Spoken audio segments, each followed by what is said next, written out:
If you lived in medieval Europe, the woman most likely to be called a witch wasn't evil. She was usually just old, poor, and alone. For most of the Middle Ages, witches weren't the broomstick-riding villains we imagine today. They were ordinary people, and most of them were women. Many were healers. They knew which plants stopped a fever, which herbs eased childbirth, which roots calmed a crying baby. In villages with no doctors, these women were the closest thing to medicine anyone had. But knowledge like that was dangerous. If a sick person recovered, you were gifted. If they died, people whispered that maybe you'd cursed them. Most witches were widows or unmarried women, women with no husband to protect them, no family to speak for them. A woman living alone with a few cats and some strange remedies was an easy target the moment something went wrong. And here's what most people don't realize. For centuries, the church itself said witchcraft wasn't real. Believing in magic was considered foolish superstition, even a sin. For a long time, no one was hunting witches at all. So what changed? Fear changed everything. By the late Middle Ages, Europe was breaking. The Black Death wiped out a third of the continent. Crops failed, wars dragged on, people were terrified, grieving, and desperate for someone to blame. And slowly, the idea took hold. Maybe these disasters weren't random. Maybe someone was causing them. Maybe the devil had helpers walking among them. Once that belief spread, it was unstoppable.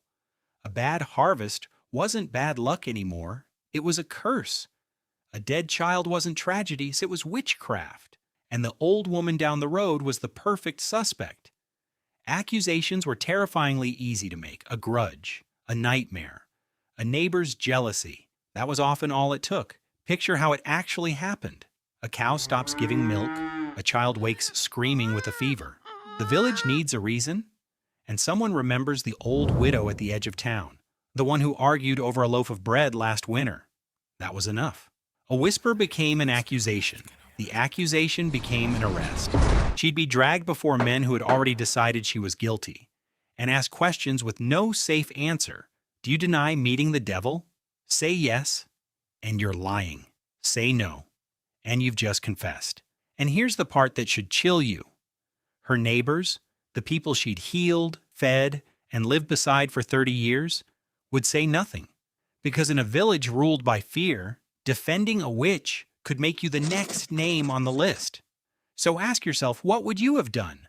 Spoken up or stayed silent to save your own skin? Then came the trials, and they were designed so you couldn't win. The most infamous was the swimming test. The accused was tied up and thrown into water. If she sank, she was innocent, but she might drown before anyone saved her. If she floated, the water was rejecting her, proving she was a witch. Either way, she lost. Investigators searched the body for a witch's mark, a mole, a scar, a spot that didn't bleed when pricked. In a world before real medicine, almost anyone had something that qualified.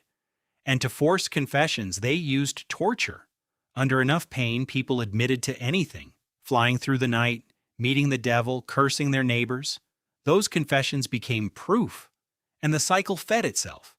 One forced confession named more names, and the fear spread like fire. It's important to know the truth here. The largest witch hunts came slightly after the Middle Ages, peaking in the 1500s and 1600s. But the fear was born in these medieval centuries, and tens of thousands of people, mostly women, would eventually die because of it. But not every accused witch was a lonely villager. One was a teenage girl who changed the course of history. Her name was Joan of Arc. In the early 1400s, France was losing a brutal war against England.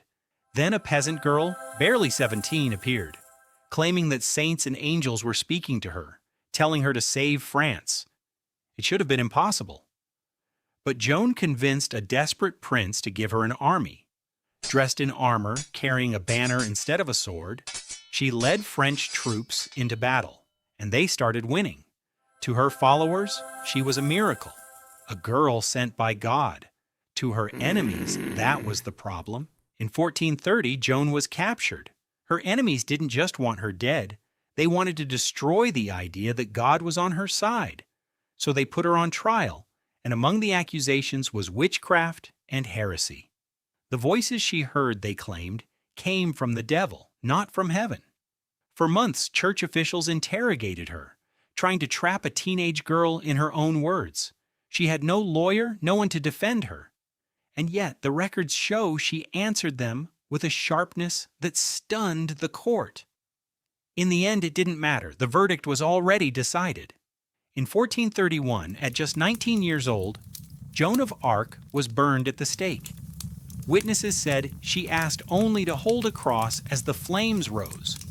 But here's the twist history loves. About 25 years later, the church reopened her case and declared her innocent. The girl they burned as a witch was eventually made a saint. Today, she's one of the most celebrated heroes in French history. The witches of the Middle Ages were rarely what the legends claim. They were healers and widows, outsiders and innocents, a teenage girl who heard voices and dared to lead an army. Their real crime was usually simple, being different in a world that was terrified of what it couldn't explain.